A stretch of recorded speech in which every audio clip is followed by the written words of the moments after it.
The Dagestan War, also known as the Invasion of Militants in Dagestan, began when the Chechnya-based Islamic International Peacekeeping Brigade, an Islamist group, led by Shamil Basayev, Ibn al-Khattab, Ramzan Akhmadov, and Arbi Barayev, invaded the neighboring Russian Republic of Dagestan, on August 7, 1999, in support of the Shura of Dagestan separatist rebels.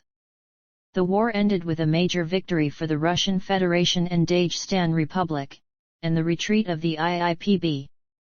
The invasion of Dagestan served as the main casus belli alongside the series of apartment bombings in September 1999 for the Second Chechen War. Names. The Second Chechen War is also known as the Second Chechen Campaign or the Second Russian Invasion of Chechnya from the rebel Chechen point of view. Historical basis of the conflict. Russian Empire. Chechnya is an area in the northern Caucasus which has constantly fought against foreign rule, including the Ottoman Turks in the 15th century. The Russian Terek Cossack host was established in lowland Chechnya in 1577 by free Cossacks who were resettled from the Volga to the Terek River. In 1783, the Russian Empire and the Georgian Kingdom of Kartli-Kakheti signed the Treaty of Georgievsk, under which Kartli-Kakheti became a Russian protectorate. To secure communications with Georgia and other regions of the Transcaucasia, the Russian Empire began spreading its influence into the Caucasus region, starting the Caucasus War in 1817. Russian forces first moved into highland Chechnya in 1830, and the conflict in the area lasted until 1859, when a 250,000 strong army under General Alexander Beryatinsky broke down the Highlanders' resistance. Frequent uprisings in the Caucasus also occurred during the Russo-Turkish War of 1877–78. Soviet Union. Following the Russian Revolution of 1917, Chechens established a short-lived Caucasian imamate which included parts of Chechnya, Dagestan, and Ingushetia. There was also the secular Pan-Caucasian Mountainous Republic of the Northern Caucasus. The Chechen states were opposed by both sides of the Russian Civil War and most of the resistance was crushed by Bolshevik troops by 1922. Then, months before the creation of the Soviet Union, the Chechen Autonomous Oblast of the Russian SFSR was established. It annexed a part of territory of the former Terek Cossack host. Chechnya and neighboring Ingushetia formed the Checheno-Ingush Autonomous Soviet Socialist Republic in 1936. In 1941, during World War II, a Chechen revolt broke out, led by Hassan Israilov. In 1944, Chechens were deported to the Kazakh SSR and Kyrgyz SSR in an act of ethnic cleansing. This was done under the false pretext of Chechen mass collaboration with Nazi Germany. An estimated 1/4 to 1/3 of the Chechen population perished due to the harsh conditions. Many scholars recognize the deportation as an act of genocide, as did the European Parliament in 2004. In 1992 the separatist government built a memorial dedicated to the victims of the acts of 1944. The pro-Russian government would later demolish this memorial. Tombstones which were an integral part of the memorial were found planted on the Akhmad Kadyrov Square next to granite steels honoring the losses of the local pro-Russian power. First Chechen War. During the dissolution of the Soviet Union in 1991, Chechnya declared independence. In 1992, Chechen and Ingush leaders signed an agreement splitting the joint Checheno-Ingush Republic in two, with Ingushetia joining the Russian Federation and Chechnya remaining independent. The debate in Chechnya over independence ultimately led to a small-scale civil war since 1992, in which the Russians covertly tried to oust the government of Dzhokhar Dudayev. The First Chechen War began in 1994, when Russian forces entered Chechnya to restore constitutional order. Following nearly 2 years of brutal fighting, with the death toll exceeding 100,000 by some estimates, the 1996 Ksavyurt ceasefire agreement was signed and Russian troops were withdrawn from the republic. Prelude to the Second Chechen War. Chaos in Chechnya. Following the First War, the government's grip on Chechnya was weak, especially outside the ruined capital Grozny. The areas controlled by separatist groups grew larger and the country became increasingly lawless. The war ravages and lack of economic opportunities left large numbers of heavily armed and brutalized former separatist fighters unemployed. The authority of the government in Grozny was opposed by extremist warlords like Arbi Barayev, who according to some sources was in cooperation with the FSB. Chechen warlords had been steadily increasing abductions and raids into other parts of the northern Caucasus. In place of the devastated economic structure, kidnapping emerged as the principal source of income countrywide, procuring over $200 million during the 3-year independence of Chechnya. It has been estimated that up to 1,300 people were kidnapped in Chechnya between 1996 and 1999, and in 1998, a group of 4 Western hostages was murdered. In 1998, a state of emergency was declared by the authorities in Grozny. Tensions led to open clashes like the July 1998 confrontation in Gudremez, in which some 50 people died in fighting between Chechen National Guard troops and the Islamist militias. Russian-Chechen relations 1996–1999. Political tensions were fueled in part by allegedly Chechen or pro-Chechen terrorist and criminal activity in Russia, as well as by border clashes. On November 16, 1996, in Kaspiysk, a bomb destroyed an apartment building housing Russian border guards, killing 68 people. The cause of the blast was never determined, but many in Russia blamed Chechen separatists. 3 people died on April 23, 1997, when a bomb exploded in the Russian railway station of Armavir, and 2 on May 28, 1997, when another bomb exploded in the Russian railway station of Pyatigorsk. On December 22, 1997, forces of Dagestani militants and Chechnya-based Arab warlord Ibn al-Khattab raided the base of the 136th Motor Rifle Brigade of the Russian Army in Baynaksk, Dagestan, inflicting heavy casualties. The 1997 election brought to power the separatist president Aslan Maskhadov. In 1998 and 1999, President Maskhadov survived several assassination attempts, blamed on the Russian intelligence services. In March 1999, General Gennady Shpygun, the Kremlin's envoy to Chechnya, was kidnapped at the airport in Grozny and ultimately found dead in 2000 during the war. On March 7, 1999, in response to the abduction of General Shpygun, Interior Minister Sergei Stepashin called for an invasion of Chechnya. However, Stepashin's plan was overridden by the Prime Minister, Yevgeny Primakov. Stepashin later said, "The decision to invade Chechnya was made in March 1999. I was prepared for an active intervention. We were planning to be on the north side of the Terek River by August-September. This would happen regardless to the bombings in Moscow. Putin did not discover anything new. You can ask him about this. He was the director of FSB at this time and had all the information." According to Robert Bruce Ware, these plans should be regarded as contingency plans. However, Stepashin did actively call for a military campaign against Chechen separatists in August 1999 when he was the Prime Minister of Russia. But shortly after his televised interview where he talked about plans to restore constitutional order in Chechnya, he was replaced in the PM's position by Vladimir Putin. In late May 1999, Russia announced that it was closing the Russian-Chechnya border in an attempt to combat attacks and criminal activity. Border guards were ordered to shoot suspects on sight. On June 18, 1999, 7 servicemen were killed when Russian border guard posts were attacked in Dagestan. On July 29, 1999, the Russian Interior Ministry troops destroyed a Chechen border post and captured an 800-meter section of strategic road.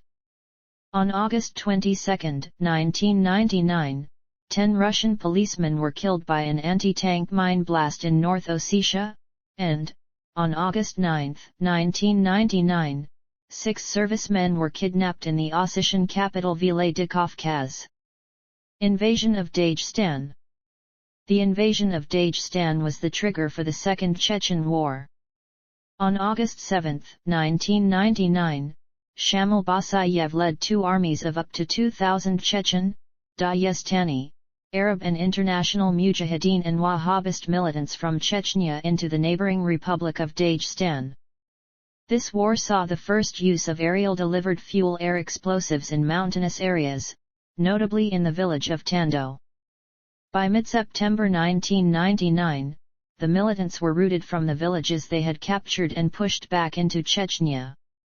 At least several hundred militants were killed in the fighting. The federal side reported 275 servicemen killed and approximately 900 wounded.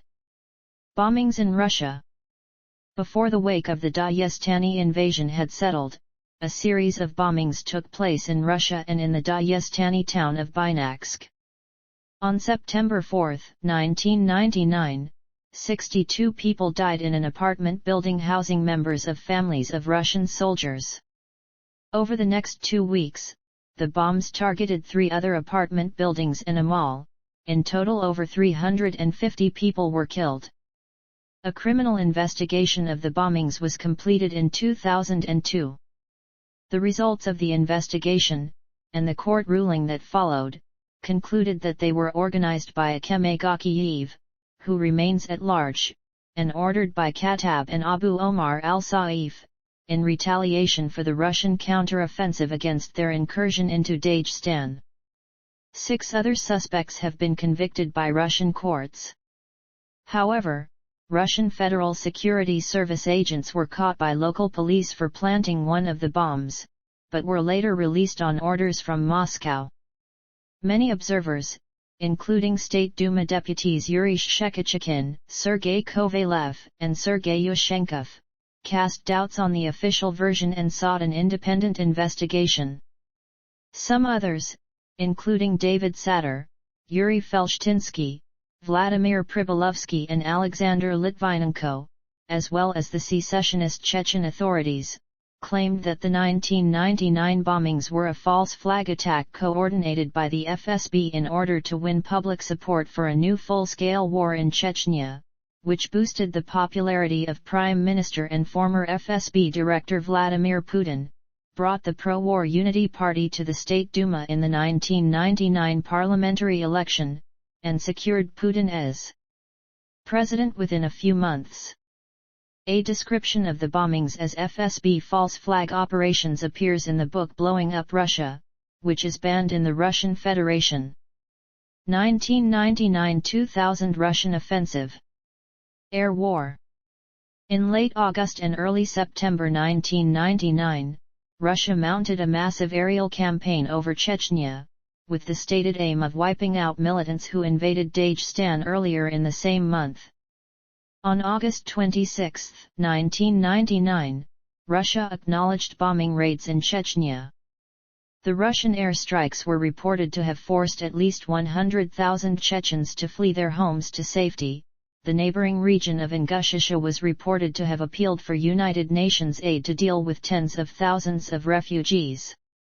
On October 2, 1999, Russia's Ministry of Emergency Situations reported that 78,000 people had fled the airstrikes in Chechnya. Most of them went to Ingushetia, where they arrived at a rate of 5,000 to 6,000 a day. As of September 22, 1999, Deputy Interior Minister Igor Zyubov said that Russian troops had surrounded Chechnya and were prepared to retake the region, but the military planners were advising against a ground invasion because of the likelihood of heavy Russian casualties. Land war. The Chechen conflict entered a new phase on October 1, 1999, when Russia's new Prime Minister Vladimir Putin declared the authority of Chechen President Aslan Maskhadov and his parliament illegitimate. At this time, Putin announced that Russian troops would initiate a land invasion but progress only as far as the Terek River, which cuts the northern third of Chechnya off from the rest of the republic. Putin's stated intention was to take control of Chechnya's northern plain and establish a cordon sanitaire against further Chechen aggression. He later recalled that the cordon alone was pointless and technically impossible, apparently because of Chechnya's rugged terrain. According to Russian accounts, Putin accelerated a plan for a major crackdown against Chechnya that had been drawn up months earlier. The Russian army moved with ease in the wide open spaces of northern Chechnya and reached the Terek River on October 5, 1999. On this day, a bus filled with refugees was reportedly hit by a Russian tank shell, killing at least 11 civilians. 2 days later, Russian Su-24 fighter bombers dropped cluster bombs on the village of Alistancy, killing some 35 people. On October 10, 1999, Maskhadov outlined a peace plan offering a crackdown on renegade warlords. The offer was rejected by the Russian side. He also appealed to NATO to help end fighting between his forces and Russian troops, without effect. On October 12, 1999, the Russian forces crossed the Terek and began a two-pronged advance on the capital Grozny to the south. Hoping to avoid the significant casualties that plagued the First Chechen War, the Russians advanced slowly and in force, making extensive use of artillery and air power in an attempt to soften Chechen defenses. Many thousands of civilians fled the Russian advance, leaving Chechnya for neighboring Russian republics. Their numbers were later estimated to reach 200,000 to 350,000, out of the approximately 800,000 residents of the Chechen Republic. The Russians appeared to be taking no chances with the Chechen population in its rear areas, setting up filtration camps in October in northern Chechnya for detaining suspected members of banned former militant formations. On October 15, 1999, Russian forces took control of a strategic ridge within artillery range of the Chechen capital Grozny after mounting an intense tank and artillery barrage against Chechen fighters. In response, President Maskhadov declared a gazovat to confront the approaching Russian army. Martial law was declared in Ichkeria and reservists were called, but no martial law or state of emergency had been declared in Chechnya or Russia by the Russian government. The next day, Russian forces captured the strategic Tersky Heights, within sight of Grozny, dislodging 200 entrenched Chechen fighters. After heavy fighting, Russia seized the Chechen base in the village of Gorogorsky, west of the city. On October 21, 1999, a Russian Scud short-range ballistic missile strike on the central Grozny marketplace killed more than 140 people, including many women and children, and left hundreds more wounded. A Russian spokesman said the busy market was targeted because it was used by separatists as an arms bazaar.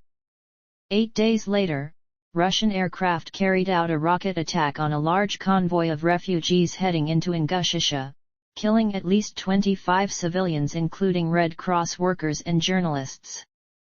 2 days later Russian forces conducted a heavy artillery and rocket attack on Samashki.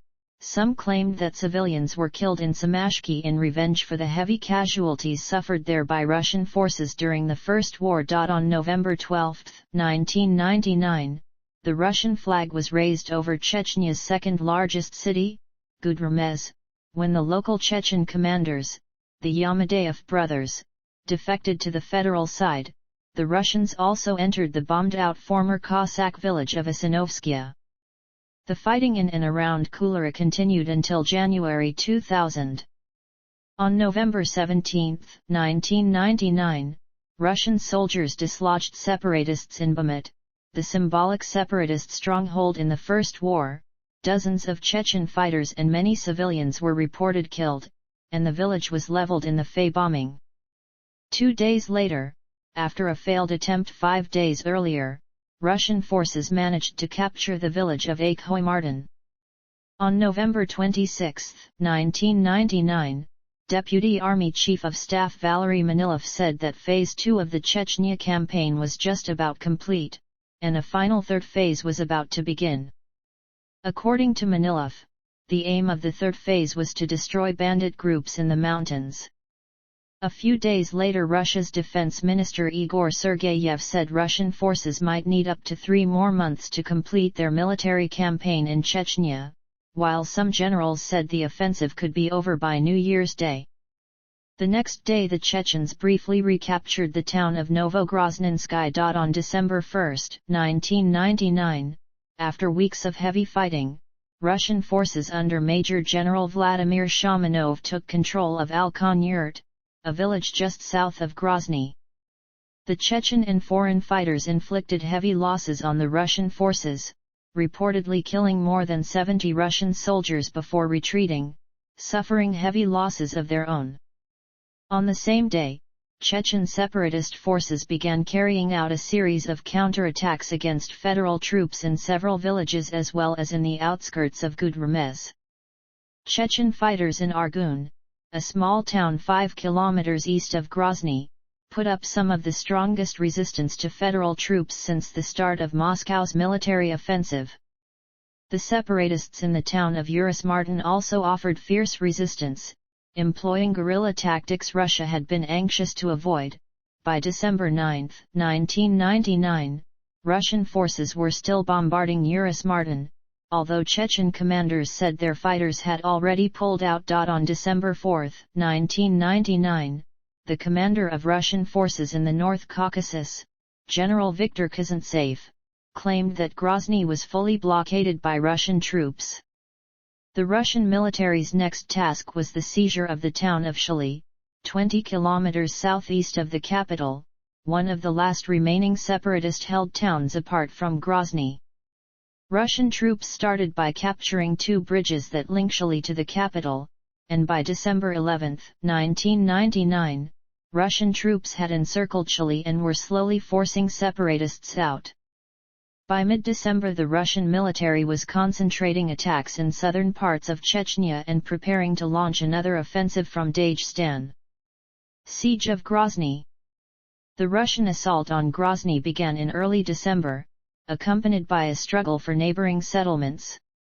The battle ended when the Russian army seized the city on February 2, 2000. According to official Russian figures, at least 134 federal troops and an unknown number of pro-Russian militiamen died in Grozny. The separatist forces also suffered heavy losses, including losing several top commanders. Russian Defense Minister Igor Sergeyev said that 1,500 separatists were killed trying to leave Grozny. The separatists said they lost at least 500 fighters in the minefield at Al-Khattab. The siege and fighting devastated the capital like no other European city since World War II. In 2003, the United Nations called Grozny the most destroyed city on Earth. The Russians also suffered heavy losses as they advanced elsewhere, and from Chechen counterattacks and convoy ambushes.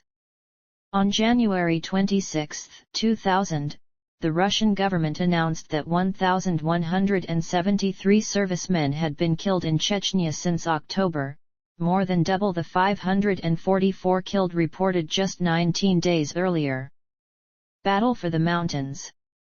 Heavy fighting accompanied by massive shelling and bombing continued through the winter of 2000 in the mountainous south of Chechnya, particularly in the areas around Argun, Videna and Shatoy, where fighting involving Russian paratroopers had raged since 1999. On February 9, 2000, a Russian tactical missile hit a crowd of people who had come to the local administration building in Shili, a town previously declared as one of the safe areas, to collect their pensions. The attack was a response to a report that a group of fighters had entered the town. The missile is estimated to have killed some 150 civilians, and was followed by an attack by combat helicopters causing further casualties.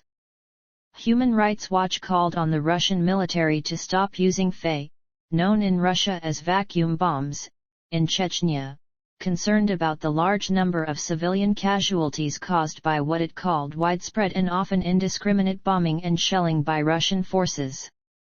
On February 18, 2000, a Russian army transport helicopter was shot down in the south, killing 15 men aboard, Russian Interior Minister Vladimir Rushailo announced in a rare admission by Moscow of losses in the war. On February 29, 2000, United Army Group Commander Gennady Troshev said that the counterterrorism operation in Chechnya is over. It will take a couple of weeks longer to pick up splinter groups now. Russia's defense minister, Marshal of the Russian Federation Igor Sergeyev, evaluated the numerical strength of the separatists at between 2,000 and 2,500 men, scattered all over Chechnya. On the same day, a Russian VTV paratroop company from Pskov was attacked by Chechen and Arab fighters near the village of Uluzkurt in Chechnya's southern lowlands.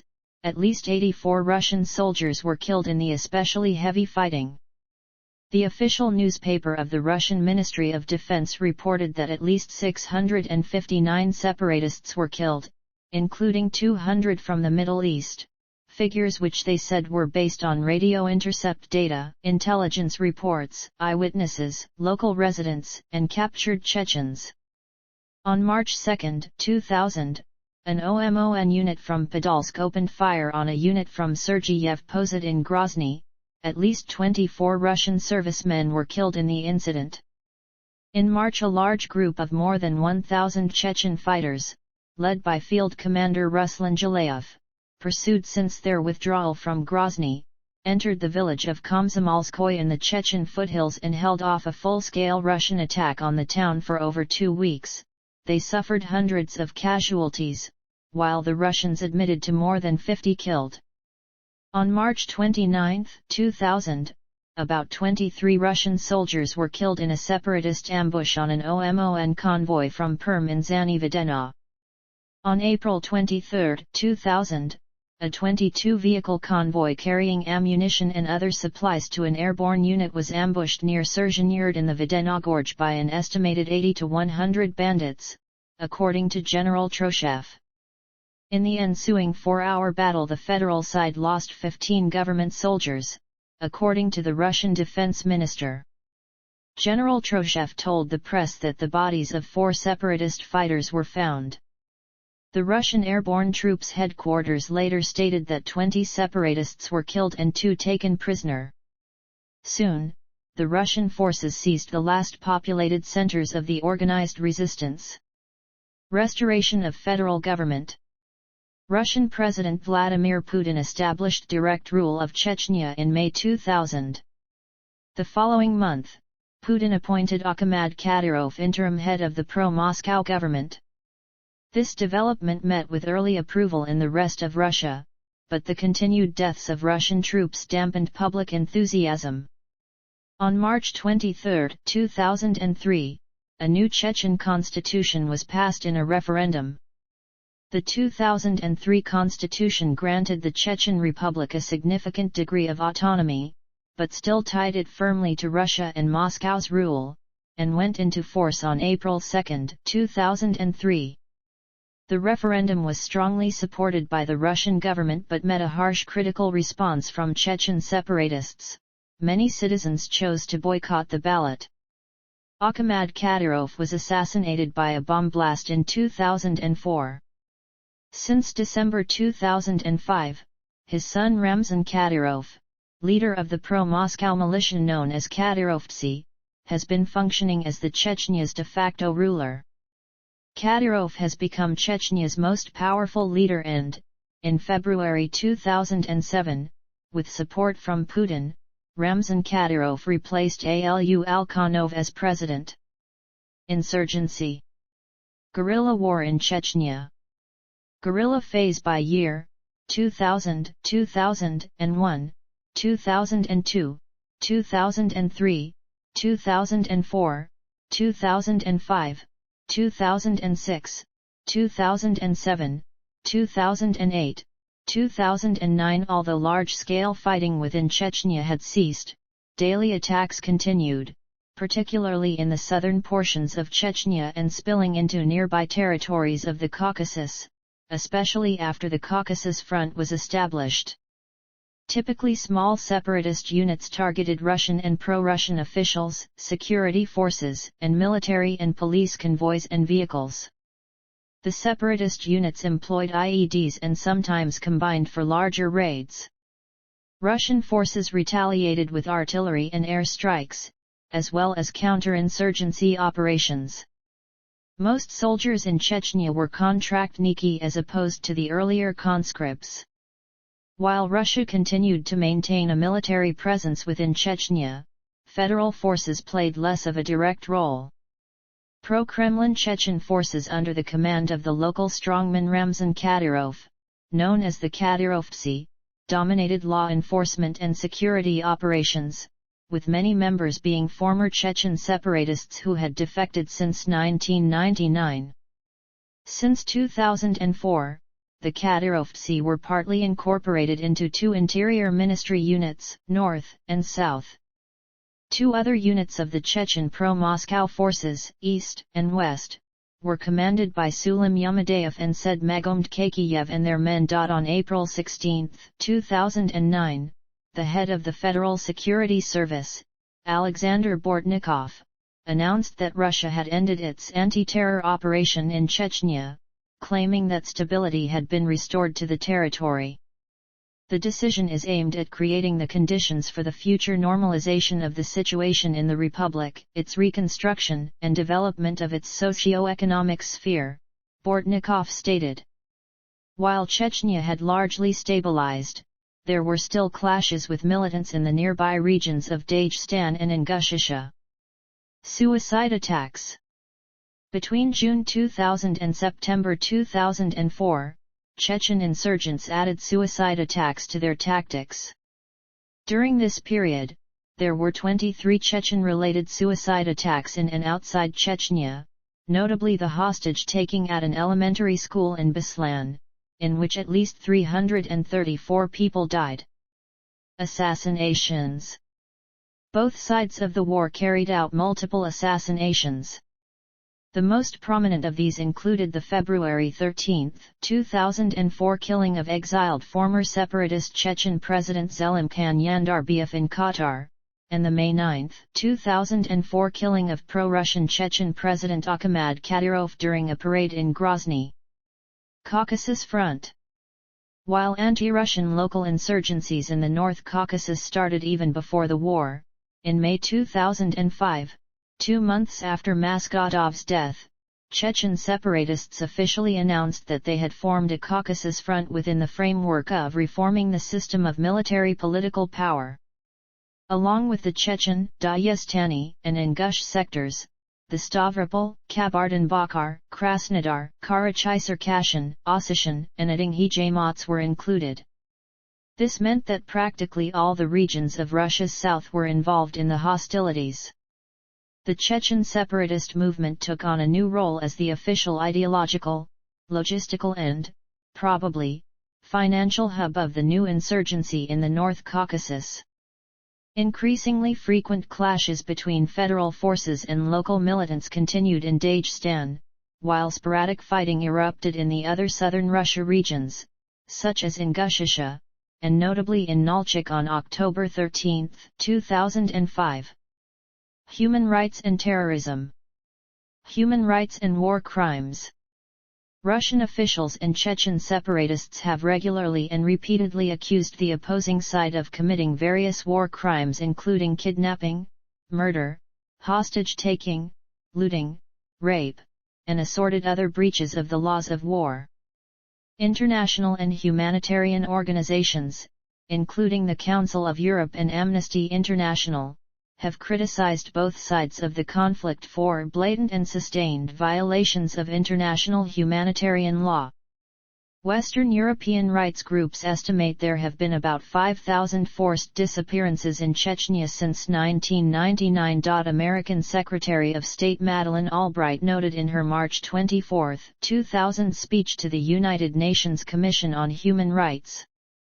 We cannot ignore the fact that thousands of Chechen civilians have died and more than 200,000 have been driven from their homes.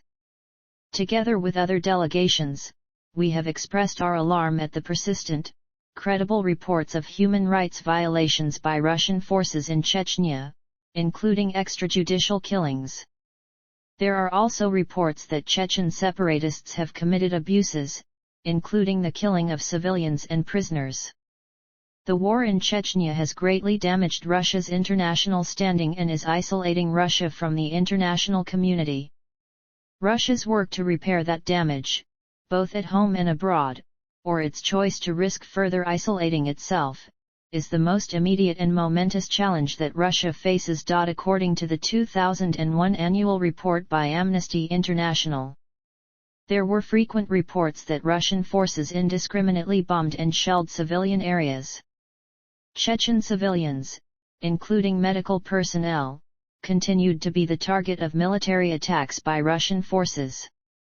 Hundreds of Chechen civilians and prisoners of war were extrajudicially executed. Journalists and independent monitors continued to be refused access to Chechnya.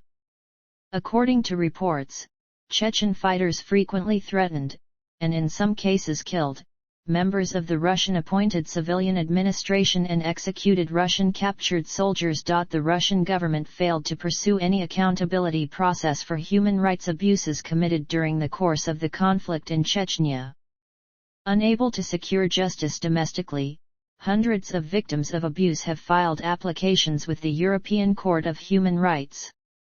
In March 2005, the court issued the first rulings on Chechnya, finding the Russian government guilty of violating the right to life and even the prohibition of torture with respect to civilians who had died or forcibly disappeared at the hands of Russia's federal troops. Many similar claims were ruled since against Russia. Dozens of mass graves containing hundreds of corpses have been uncovered since the beginning of the First Chechen War in 1994. As of June 2008, there were 57 registered locations of mass graves in Chechnya. According to Amnesty International, thousands may be buried in unmarked graves, including up to 5,000 civilians who disappeared since the beginning of the Second Chechen War in 1999. In 2008, the largest mass grave found to date was uncovered in Grozny, containing some 800 bodies from the First Chechen War in 1995. Russia's general policy to the Chechen mass graves is to not exhume them. Terrorist attacks. Between May 2002 and September 2004, the Chechen and Chechen-led militants, mostly answering to Shamil Basayev, launched a campaign of terrorism directed against civilian targets in Russia. About 200 people were killed in a series of bombings, most of them in the 2003 Stavropol train bombing, the 2004 Moscow metro bombing, and the 2004 Russian aircraft bombings. Two big kidnaps, the 2002 Moscow theater hostage crisis and the Beslan school hostage crisis in 2004, resulted in the deaths of many civilians. In the Moscow standoff, FSB Spetsnaz forces stormed the building on the third day using an unknown incapacitating chemical agent that proved to be lethal without sufficient medical care, resulting in deaths of 133 out of 916 hostages. In Beslan, some 20 hostages had been murdered by their captors before the assault, and the ill-prepared assault resulted in 294 more casualties among the 1,128 hostages, as well as many losses among the special forces. Other issues. Georgian Pankazi crisis. Russian officials have accused the bordering Republic of Georgia of allowing Chechen separatists to operate on Georgian territory and permitting the flow of militants and materiel across the Georgian border with Russia. In February 2002, the United States began offering assistance to Georgia in combating criminal elements as well as alleged Arab Mujahideen activity in Pankazi Gorge as part of the war on terrorism. Without resistance, Georgian troops have detained an Arab man and 6 criminals, and declared the region under control. In August 2002, Georgia accused Russia of a series of secret airstrikes on purported separatists' havens in the Pankizi Gorge, in which a Georgian civilian was reported killed. On October 8, 2001, a UNAMIG helicopter was shot down in Georgia in Qadari Valley Gorge near Abkhazia, amid fighting between Chechens and Abkhazians, killing 9 including 5 UN observers. Georgia denied having troops in the area, and the suspicion fell on the armed group headed by Chechen warlord Ruslan Jalayev, who was speculated to have been hired by the Georgian government to wage proxy war against separatist Abkhazia.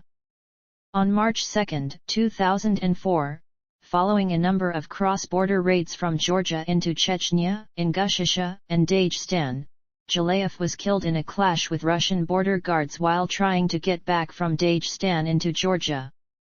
Unilateral ceasefire of 2005. On February 2, 2005, Chechen separatist President Aslan Moskadov issued a call for a ceasefire lasting until at least February 22. The call was issued through a separatist website and addressed to President Putin, described as a gesture of goodwill.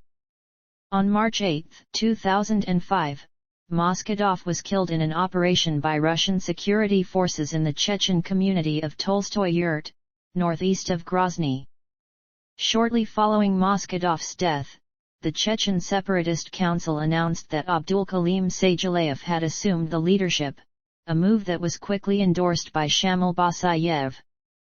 On February 2, 2006, Sajalayev made large-scale changes in his government, ordering all its members to move into Chechen territory. Among other things, he removed First Vice Premier Akhmadov Zakayev from his post. Sajalayev was killed in June 2006, after which he was succeeded as the separatist leader by the veteran terrorist commander Dokuho Murav. Amnesties. As of November 2007, there were at least 7 amnesties for separatist militants, as well as federal servicemen who committed crimes, declared in Chechnya by Moscow since the start of the Second War. The first one was announced in 1999 when about 400 Chechens switched sides. Some of the other amnesties included one during September 2003 in connection with the adoption of the Republic's new constitution, and then another between mid-2006 and January 2007.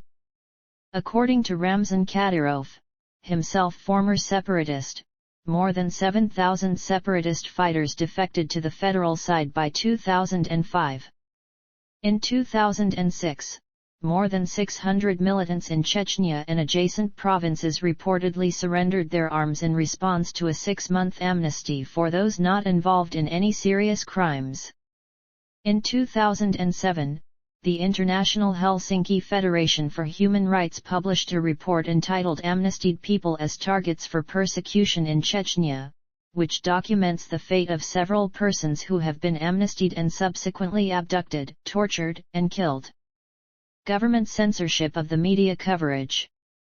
The First War, with its extensive and largely unrestricted coverage, convinced the Kremlin more than any other event that it needed to control national television channels, which most Russians rely on for news, to successfully undertake any major national policy.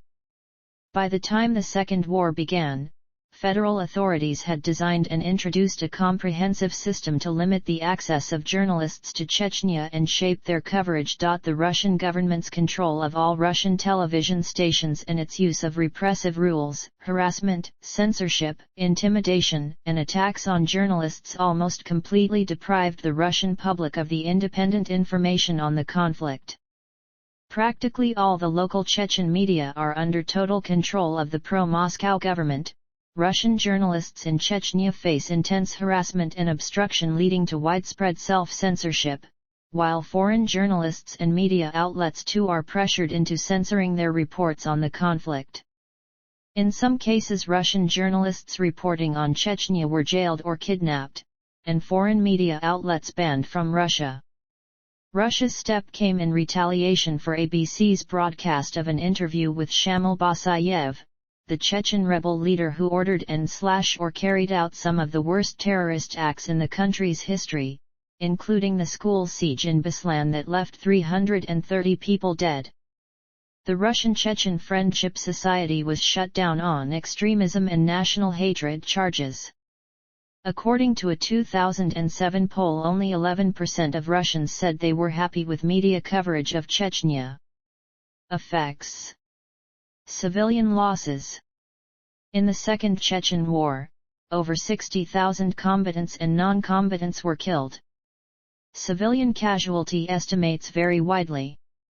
According to the pro-Moscow Chechnya government, 160,000 combatants and non-combatants died or have gone missing in the two wars, including 30,000 40,000 Chechens and about 100,000 Russians, while separatist leader Aslan Moskadov repeatedly claimed about 200,000 ethnic Chechens died as a consequence of the two conflicts.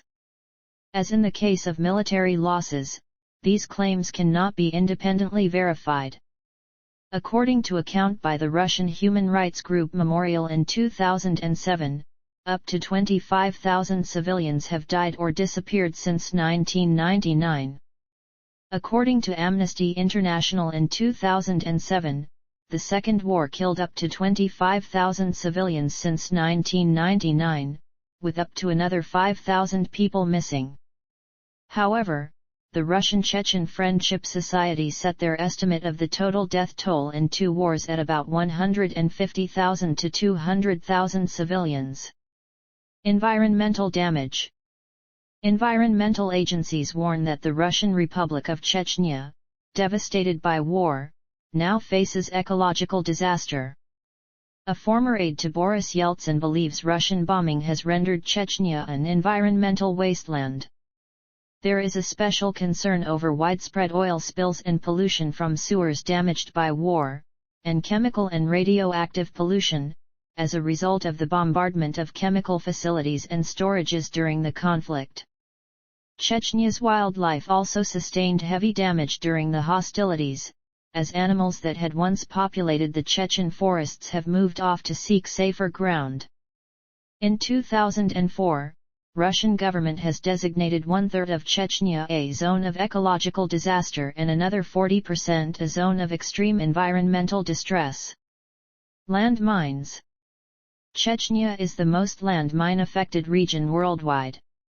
Since 1994 there have been widespread use of mines, by both sides. The most heavily mined areas of Chechnya are those in which separatists continue to put up resistance, namely the southern regions, as well as the borders of the Republic. No humanitarian mine clearance has taken place since the Halo Trust was evicted by Russia in December 1999. In June 2002, Olara Otunu, the UN official, estimated that there were 500,000 landmines placed in the region.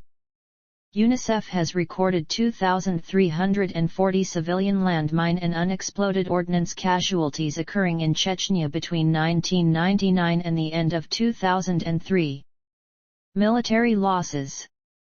Military casualty figures from both sides are impossible to verify and are generally believed to be higher.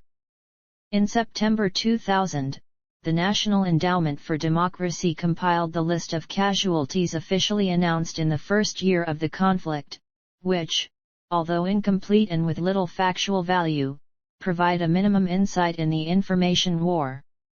According to the figures released by the Russian Ministry of Defense in August 2005, at least 1,250 Russian armed forces soldiers have been killed in action 1999-2005.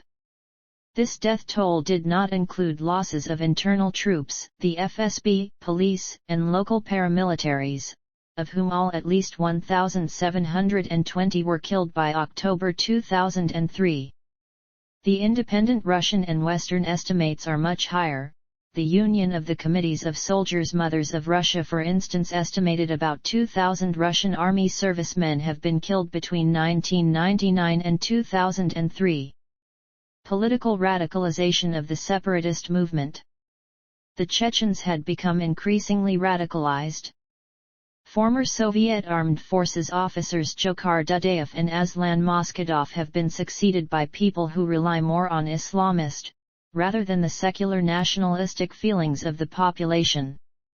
While Dudayev and Moskadov were seeking from Moscow recognition of the independence of the Chechen Republic of Ichkeria, other leaders spoke out more about the need to expel Russia from the territory of the whole North Caucasus, an impoverished mountain region inhabited mostly by Muslim, non-Russian ethnic groups. In April 2006, asked whether negotiations with Russians are possible, the top separatist commander Dokuh Umarov answered, "We offered them many times. But it turned out that we constantly press for negotiations and it's as if we are always standing with an extended hand and this is taken as a sign of our weakness. Therefore we don't plan to do this anymore." In the same month, the new separatist spokesman Muvlady Ujagov said that attacks should be expected anywhere in Russia. "Today, we have a different task on our hands: total war everywhere our enemy can be reached. And this means mounting attacks at any place, not just in the Caucasus but in all Russia."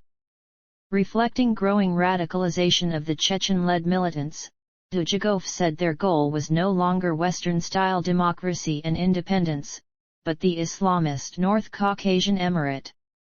This trend ultimately resulted in the October 2007 declaration of Caucasus Emirate by Dokuh Umarov, where he also urged for a global jihad, and the political schism between the moderates and the radical Islamists fighting in Chechnya and the neighboring regions with ties in the Middle East. Some commanders, still fighting along with Dokuh Umarov, like Anzur Astimirov, have publicly denounced the idea of a global jihad, but keep fighting for the independence of Caucasus states. The struggle has garnered support from Muslim sympathizers around the world nonetheless, and some of them have been willing to take up arms. Many commentators think it is likely that Chechen fighters have links with international Islamist separatist groups. The BBC said in an online Q&A on the conflict, "It has been known for years that Muslim volunteers have traveled to Chechnya to join the fight, reportedly after attending training camps in Afghanistan or Pakistan." Projecting back from the post-9/11 period, some have linked Chechen resistance to Russia to the al-Qaeda global jihad movement. However, the number of foreign jihad fighters in Chechnya was at most in the hundreds. Most Western observers prior to September 11 regarded the alleged al-Qaeda links claimed by Russian government with skepticism. The Clinton and Bush administrations, as well as other NATO governments, uniformly dismissed Moscow's rhetoric concerning the existence of Chechens in Afghanistan and Afghans in Chechnya as Soviet-style agitprop until September 11 occurred. Islamic radicalization process has also affected Chechen separatist movements' support abroad. In 2013, the Tsarnaev brothers launched a suicide attack in Boston in claim of jihad, accusing the United States for killing Muslims of Iraq, Afghanistan, and Palestine, weakened sympathy for Chechen resistance from Russia globally and increased xenophobia against Chechens and Muslims in the United States.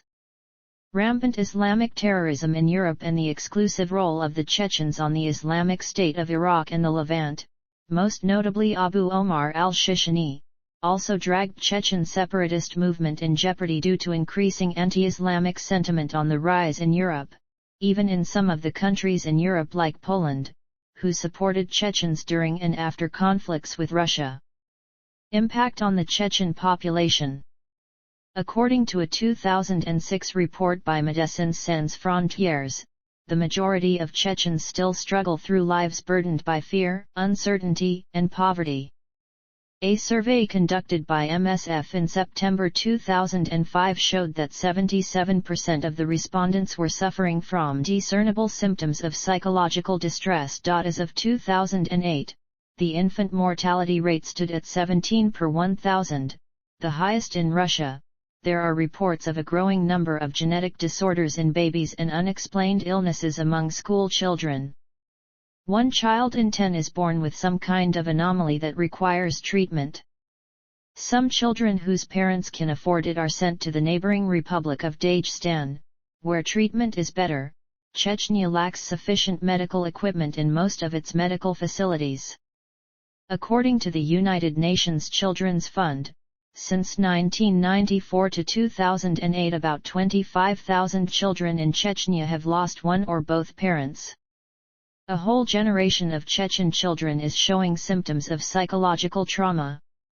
In 2006, Chechnya's pro-Moscow deputy health minister said the Chechen children had become living specimens of what it means to grow up with the constant threat of violence and chronic poverty.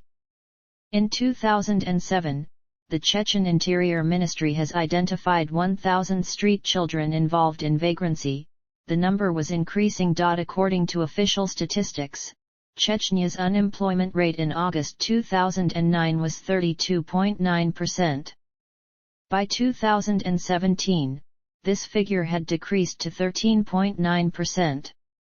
Many people remain homeless because so much of Chechnya's housing was destroyed by the Russian Federal Forces, and many people have not yet been given compensation. Not only the social and economic infrastructure but also the foundations of culture and education, including most of educational and cultural institutions, were destroyed over the course of the two wars in Chechnya. However, ongoing reconstruction efforts have been rebuilding the region at a quick pace over the past few years, including new housing, facilities, paved roads, and traffic lights, a new mosque, and restoration of electricity to much of the region. Governmental, social, and commercial life remain hobbled by bribery, kidnapping, extortion and other criminal activity. Reports by the Russian government estimate that the organized crime sector is twice the Russian average and the government is widely perceived to be corrupt and unresponsive. Hundreds of thousands of Chechens were displaced by the conflict, including 300,000 at the height of the conflict in 2000. Most of them were displaced internally in Chechnya and in neighboring Republic of Ingushetia, but thousands of refugees also went into exile, with, as of 2008, most of them residing in the European Union countries. Impact on the Russian population. The start of the war bolstered the domestic popularity of Vladimir Putin as the campaign was started 1 month after he had become Russian Prime Minister.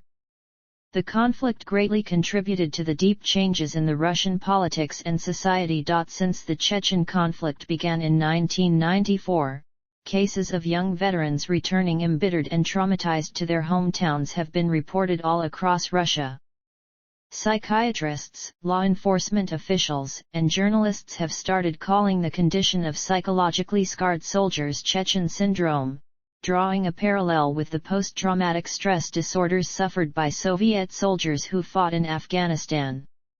According to Yuri Alexandrovsky, deputy director of the Moscow Serbsky Institute in 2003, at least 70% of the estimated 1.5 million Chechnya veterans suffered CS.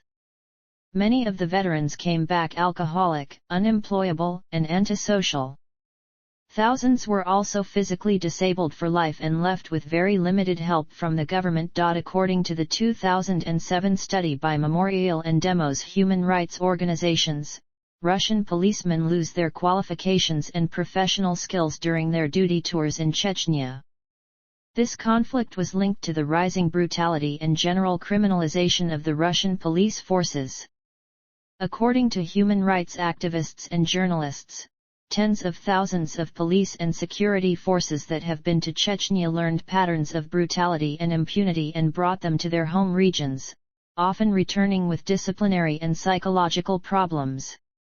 Reliable numbers on police brutality are hard to come by, but in a statement released in 2006, the Internal Affairs Department of Russia's Interior Ministry said that the number of recorded crimes committed by police officers rose 46.8% in 2005.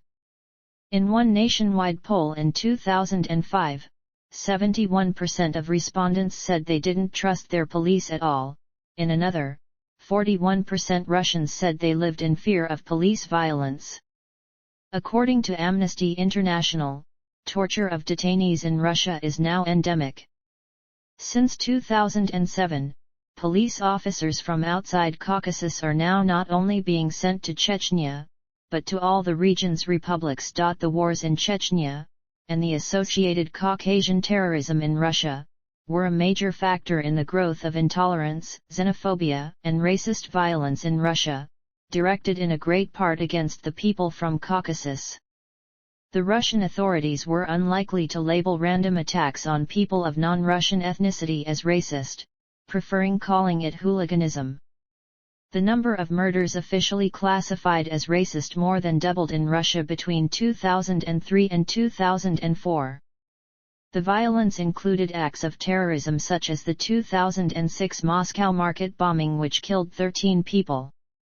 In 2007, 18-year-old Artur Rhino claimed responsibility for 37 racially motivated murders in the course of 1 year, saying that since school hated people from the Caucasus. On June 5, 2007, an anti-Chechen riot involving hundreds of people took place in the town of Stavropol in southern Russia.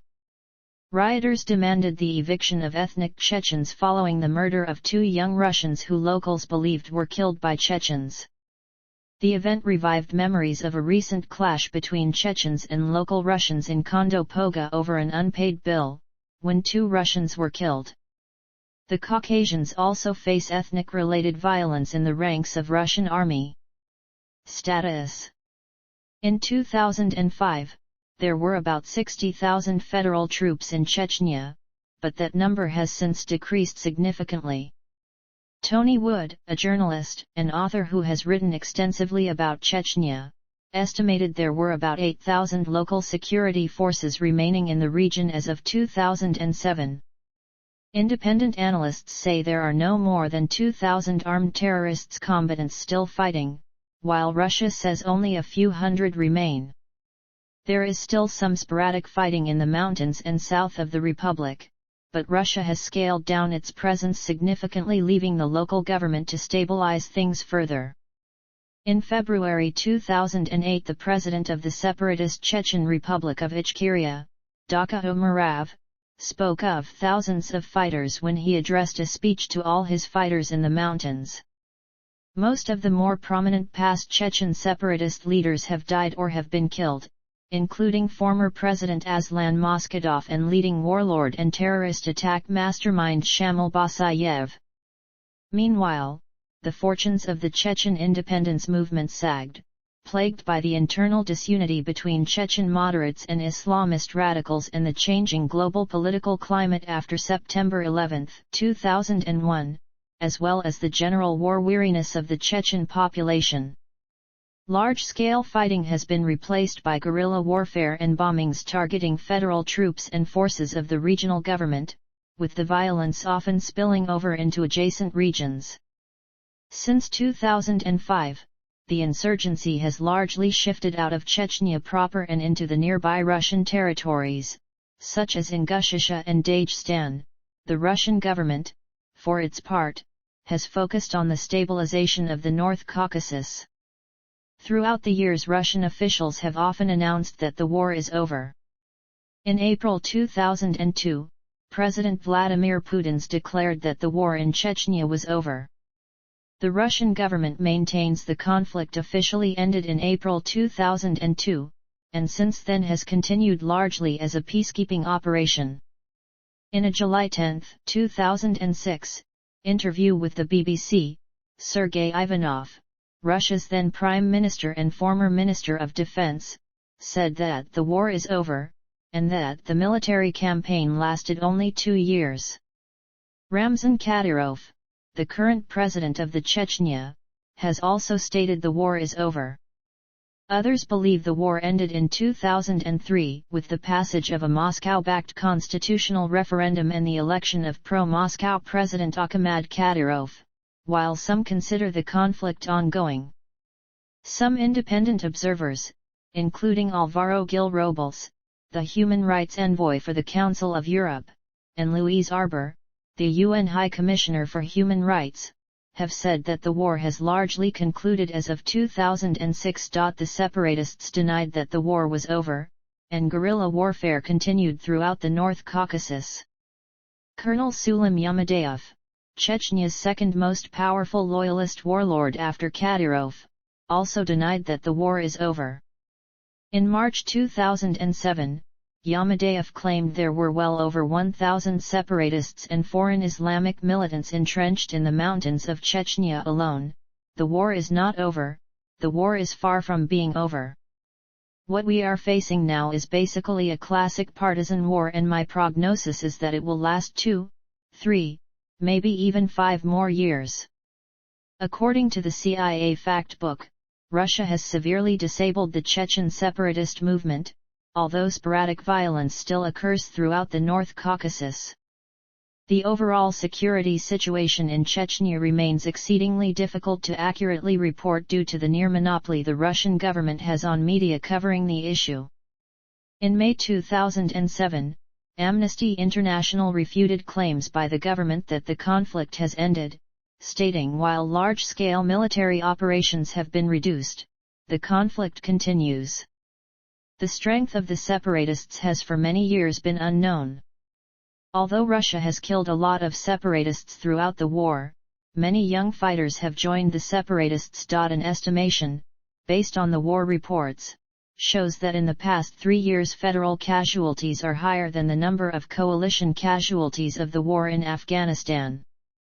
With the abolition of the Chechen Republic of Ichkeria and the proclamation of the Caucasus Emirate by the president of the separatist movement Daka Umarov, the conflict in Chechnya and the rest of the North Caucasus is often referred to as the War in the North Caucasus.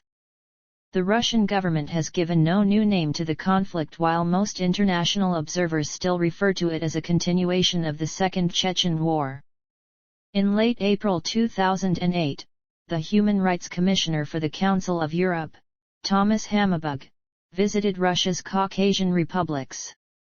After wrapping up the week-long visit, he said he observed a number of positive developments in Chechnya, and that there was obvious progress. He also noted that the judicial system in Chechnya was functioning properly. According to Hammarberg, missing people and the identification of missing bodies were still the 2 biggest human rights issues in the region, and he expressed his wish that further efforts be done to clarify the issue.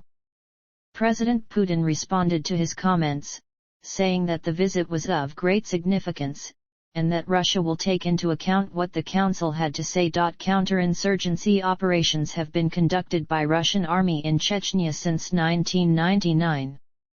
President of Chechnya, and former separatist, Ramzan Kadyrov declared this phase to end in March 2009. On March 27, 2009, President of Russia Dmitry Medvedev met with Alexander Bortnikov, the director of the Federal Security Service, to discuss the official ending of counterterrorism operations in Chechnya. Medvedev directed the National Anti-Terrorism Committee, which Bortnikov also heads, to report to the Russian government on this issue, which will then be decided by the Russian parliament. However, Medvedev asserted that situation in Chechnya must remain under direct control of the FSB. On April 16, 2009, the counterterrorism operation in Chechnya was officially ended. As of 2009, close to 480 active insurgents were fighting in the mountains under leadership of Field Commander Doku Umarov, according to official data. Doku Umarov was killed by poisoning in 2013. Umarov's successor Alyazkab Kabekov was reported killed in 2015.